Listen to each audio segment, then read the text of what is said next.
आखिर क्यों की थी नाथूराम गोडसे ने गांधी जी की हत्या? क्यों नाथूराम की नजरों में महात्मा गांधी थे सिर्फ एक तानाशाह? आइए जानते हैं महात्मा गांधी की मौत से जुड़ा वो काला सच जिसे कोई नहीं जानता। महात्मा गांधी, जिन्हें आज पूरी दुनिया उनके अच्छे कामों की वजह से जानती है, भारत के इतिहास के एक ऐसे लीडर जिन्होंने बिना किसी हिंसा के सिर्फ अपनी अहिंसावादी सोच के बल पर अंग्रेजों को भारत से भगा दिया था और 100 करोड़ भारतीयों को आजादी दिलाने में एक महत्वपूर्ण भूमिका निभाई थी। उनकी एक सरफिरे देशभक्त नाथूराम गोडसे ने हत्या क्यों कर दी? इस सवाल को लेकर आज भी हमारा देश महात्मा गांधी और नाथूराम गोडसे के बीच बटा हुआ है। जहां कुछ लोग नाथूराम गोडसे को हत्यारा मानते हैं, तो वहीं कुछ लोग ये भी मानते हैं कि महात्मा गांधी एक तानाशाह थे और नाथूराम ने उन्हें मारकर अच्छा किया था। लेकिन क्या सच में नाथूराम ने महात्मा गांधी को मारकर अच्छा किया था? और आखिर क्यों नाथूराम को अपने इस अपराध पर जरा सा भी पछतावा नहीं था? आज के इस वीडियो में हम गांधी जी की हत्या से जुड़े इन्हीं सवालों की गुत्थी को सुलझाने की कोशिश करेंगे, तो पूरा वीडियो जरूर देखिएगा। दोस्तों, साल 1947 में जब भारत को आजादी मिली, लेकिन कुछ देश वासियों के दिमाग में अंग्रेजों द्वारा घोला गया जहर अभी भी मौजूद था। विविध धर्मों वाले हमारे देश भारत में कई बार धर्म को लेकर बहस छिड़ जाती थी। हालांकि आजादी के साथ पाकिस्तान का तो बंटवारा हो चुका था, लेकिन धर्म, कश्मीर और अनेक मुद्दों को लेकर भारत और पाकिस्तान के बीच कई मतभेद होते रहते थे। इस बीच महाराष्ट्र के हिंदू राष्ट्रवादी नाथूराम गोडसे के दिल में हमारे महात्मा गांधी के लिए नफरत बढ़ती जा रही थी और उसने महात्मा गांधी को मारने का निर्णय लिया। 30 जनवरी 1948 के दिन शाम के करीब 5 बजे जब महात्मा गांधी संध्या पूजन के बाद बाहर आ रहे थे, तभी भीड़ से होते हुए नाथूराम गोडसे गांधी जी के पास पहुंचा और उसने नमन करते हुए गांधी जी का रास्ता रोक लिया। तभी गांधी जी की नातिन मनु ने उसे साइड हटने को कहा, लेकिन गुस्से की आग में उबल रहे गोडसे ने गांधी जी को धक्का दे दिया। यहां गांधी जी के अनुयायी कुछ कर पाते उससे पहले ही नाथूराम गोडसे ने अपनी पिस्तौल को निकाला और 3 गोलियां मारकर गांधी जी के सीने को छलनी कर दिया, जिसे लहूलुहान हुए 79 साल के बुजुर्ग गांधी जी जमीन पर गिर गए और तड़पने लगे। लेकिन गांधी जी को गोली मारने के बावजूद नाथूराम गोडसे वहां से नहीं भागा, बल्कि चेहरे पर हल्की मुस्कान के साथ वो वहीं खड़ा रहा। हालांकि नाथूराम गोडसे की यह हरकत देखकर गांधी जी के समर्थक पूरी तरह से भड़क चुके थे और उन्होंने नाथूराम को पकड़कर पीटना शुरू कर दिया।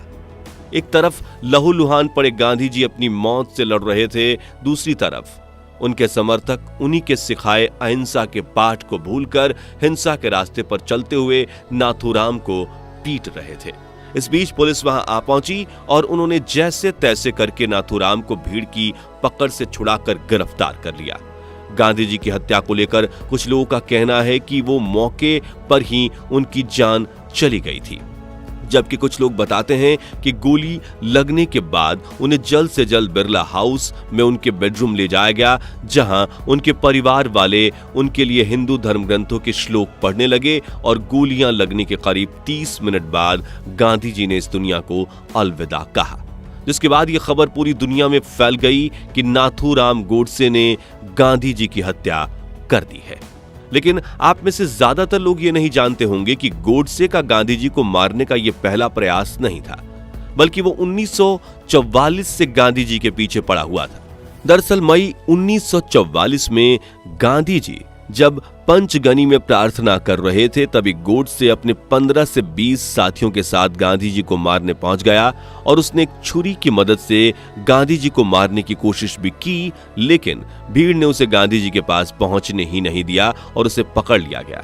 हालांकि गांधी जी ने उस पर कोई क्रिमिनल चार्ज फाइल नहीं किए, क्योंकि गांधी जी केस न करके सुधरने का मौका देने में यकीन रखते थे, जिससे वो आजाद हो गया था। फिर सितंबर 1944 में जब गांधी जी सेवाग्राम से मुंबई जा रहे थे, तब गोडसे ने उनका रास्ता रोककर उन्हें मारने की कोशिश की और उसे अरेस्ट कर लिया गया था। लेकिन इस बार भी गांधी जी ने उस पर कोई मुकदमा दर्ज नहीं किया और वो फिर से रिहा हो गया।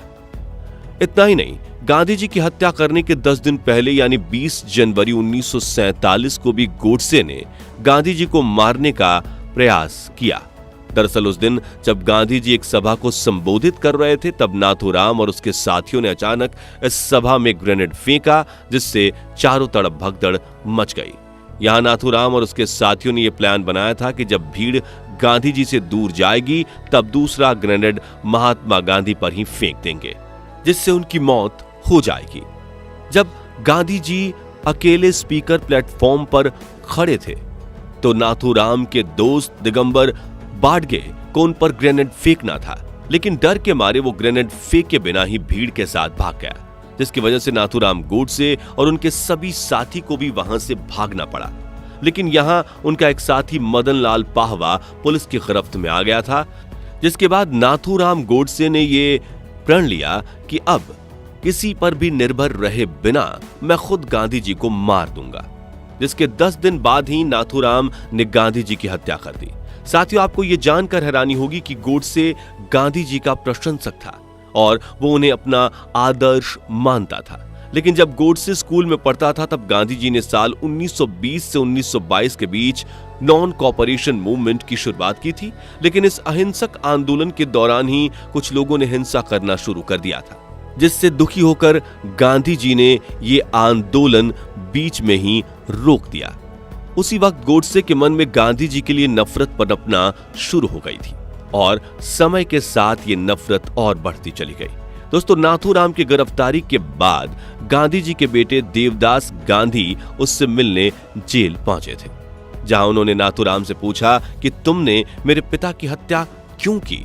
तो नाथूराम ने कहा था कि गांधी जी की हत्या के पीछे मेरा कोई व्यक्तिगत कारण नहीं था, बल्कि यह कारण राजनीतिक था, जिसके बारे में उसने तब खुलकर बात की जब उसे फांसी की सजा सुनाई गई थी। इस पूरे 93 पन्नों के बयान में नाथूराम का कहना था कि उन्हें मारने के पीछे मेरे पास कई वजहें थीं। गोडसे के मुताबिक गांधी जी ने हमेशा से ही देश के हिंदुओं के साथ काफी नाइंसाफी की थी और वो हमेशा मुस्लिमों के हित में ही फैसला लेते थे और वो जब तक जिंदा रहेंगे तब तक भारत और हिंदुओं के खिलाफ काम करते रहेंगे। यहां तक कि उसका यह भी कहना था कि भारत का बंटवारा भी गांधी जी की वजह से ही हुआ था और गांधी जी ने हिंदुओं से अपनी बात मनवाने के लिए हथकंडा अपनाया था। वो पाकिस्तान को भारत से ज्यादा अहमियत देते थे। नाथूराम का कहना था कि गांधी जी एक तानाशाह थे जो अपनी मर्जी के मुताबिक भारत को चलाते थे, इसलिए वो अपनी मर्जी से ही किसी भी आंदोलन को शुरू और बंद कर देते थे। आखिर में उसने कहा कि मुझे गांधी जी को मारने का कोई पछतावा नहीं है और ये मैं मानता हूं कि गांधी जी की हत्या करके मैंने सही किया, क्योंकि वो इसी लायक थे। और आपको ये जानकर हैरानी होगी कि आज भी कई लोग गोडसे के इन विचारधाराओं पर यकीन करते हैं। लेकिन हम आपको बता दें कि गांधी जी भारत के विभाजन का कारण बिल्कुल भी नहीं थे, बल्कि वो तो हमेशा से ही विभाजन के खिलाफ थे और उन्होंने इस विभाजन को रोकने के कई प्रयास भी किए थे। यहां तक कि उन्होंने इस बारे में ऑल इंडिया मुस्लिम लीग से भी कई बार बात करने की कोशिश की थी, लेकिन मुस्लिम लीग के प्रेसिडेंट मोहम्मद अली जिन्ना गांधी जी की बात सुनने को तैयार ही नहीं थे और उन्होंने डायरेक्ट एक्शन डे लॉन्च कर दिया, जिससे देश भर में दंगे फसाद शुरू हो गए और हिंसा की वजह से हजारों तादाद में लोग मरने लगे। इसलिए देश के लोगों की रक्षा के लिए गांधी जी को जिन्ना की बात माननी पड़ी और उन्होंने देश के 2 टुकड़े करने के लिए मंजूरी दे दी। मगर आजादी के बाद भी गांधी जी ने हिंदू और मुस्लिम को अपनी दोनों आंखों की तरह गिना और वो हमेशा साथ मिलकर आगे बढ़ने की बात करते थे। इसी वजह से कई मुस्लिम बंटवारे के बावजूद पाकिस्तान नहीं गए। बात करें उनके नॉन कॉपरेशन मूवमेंट की, जिसको बंद होता देख नाथूराम गोडसे के दिमाग में गांधी जी के लिए नफरत पैदा हुई थी, तो बता दें कि गांधी जी ने इस आंदोलन को अहिंसा के साथ अंग्रेजों के सामने अपनी डिमांड रखने के लिए शुरू किया था। लेकिन जब कुछ आंदोलनकारियों ने हिंसा शुरू कर दी तो फिर आंदोलन का अहिंसा वाला उद्देश्य डगमगाने लगा और ज्यादा दंगे फसाद में भारतीय ही अपनी जान ना गंवा बैठे, वो सोचकर गांधी ने इस आंदोलन को बंद कर दिया था। लेकिन इसका मतलब ये नहीं है कि आंदोलन बंद करते ही गांधी जी अंग्रेजों के सामने झुक गए थे। बल्कि उसके बाद भी उन्होंने अंग्रेजों के खिलाफ कई आंदोलन किए थे और इतिहास के पन्नों में यह बात दर्ज भी है कि अंग्रेजों के भारत छोड़ने के पीछे गांधी जी के अहिंसक आंदोलनों का सबसे बड़ा हाथ है। दोस्तों, अपने इस अहिंसक आंदोलन से गांधी जी ने दुनिया भर के कमजोर लोगों को यह सिखाया था कि जब पावरफुल लोग आपकी बात ना माने, आपको किस तरह से अपने हक के लिए लड़ना है। गांधी जी के इसी सत्याग्रह का उपयोग आज दुनिया भर में होता है, फिर चाहे वो 1960 में अमेरिका का सिविल राइट्स मूवमेंट हो या फिर 2020 में हुआ ब्लैक लाइव्स मैटर। और इतिहास के कई सत्याग्रहों की घटनाओं को हम देखकर ये बात जान सकते हैं और कह भी सकते हैं कि जब जब हिंसा का उपयोग हुआ तब तब ये मूवमेंट्स कमजोर होते चले गए। हालांकि आपको बता दें कि पार्टीशन डील के मुताबिक भारत को पाकिस्तान को 55 करोड़ रुपए देने थे, लेकिन सरदार वल्लभ भाई पटेल ने इन 55 करोड़ रुपयों को होल्ड पर रख दिया था और उनका कहना था कि हम ये पैसे तभी देंगे जब जम्मू कश्मीर इशू रिजॉल्व होगा। लेकिन गांधी जी को ये बात गलत लग रही थी और वो सरकार पर फोर्स कर रहे थे कि जल्द से जल्द पाकिस्तान को पैसे दिए जाएं।